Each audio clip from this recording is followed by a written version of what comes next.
নিরাপত্তা বাহিনী বিচ্ছিন্নতাবাদী পাল্টাপাল্টি গুলি বিনিময়ে আবারও উত্তেজনা তৈরি হয়েছে ভারত নিয়ন্ত্রিত কাশ্মীরে। ৪৮ ঘন্টার মধ্যে দ্বিতীয়বারের মতো হামলার শিকার ভারতীয় সেনাবাহিনী। সোমবার কাঠুয়ায় বিচ্ছিন্নতাবাদীদের হামলায় প্রাণ হারিয়েছেন কমপক্ষে ৫ সেনা, আহত আরও ৫ জন। ভারতীয় গণমাধ্যম বলছে, হামলার পেছনে পাকিস্তান ভিত্তিক সংগঠনকে দায়ী করছে কেউ কেউ। সিলন ফ্যামিলি ব্লেন্ডের কড়ালিকার আর সতেজ স্বাদের পারফেক্ট ব্লেন্ডে স্বপ্নেরা মিলুক টানা।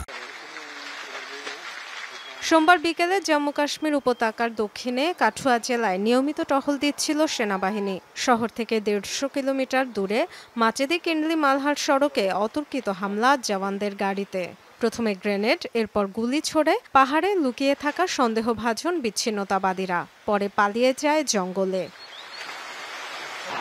বিচ্ছিন্নতাবাদীদের সন্ধানে চলছে তল্লাশি অভিযান। অঞ্চলটিতে জোরদার করা হয়েছে নিরাপত্তা ব্যবস্থা, ঘিরে ফেলা হয়েছে পুরো এলাকা। গত কয়েকদিন ধরেই উত্তেজনা চলছে উপত্যকায়। শনিবার রাজৌরিতে একটি সেনা ক্যাম্পে হামলা চালায় সশস্ত্র গোষ্ঠী। ১ সেনা নিহত ও ১ জন আহত হয়।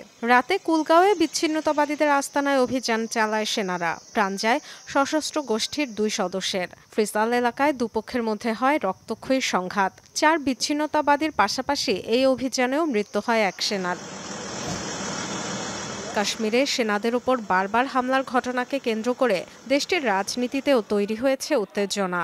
কেন্দ্রীয় সরকারকে কটাক্ষ করে বিরোধী দলীয় নেতা রাহুল গান্ধী বলেন, শুধু ফাঁকা বুলি ও মিথ্যা প্রতিশ্রুতি দিলে চলবে না। অন্যদিকে কাশ্মীরি নেতা ন্যাশনাল কনফারেন্স প্রধান ফারুক আবদুল্লাহ সরাসরি পাকিস্তানকেই দোষারোপ করেছেন।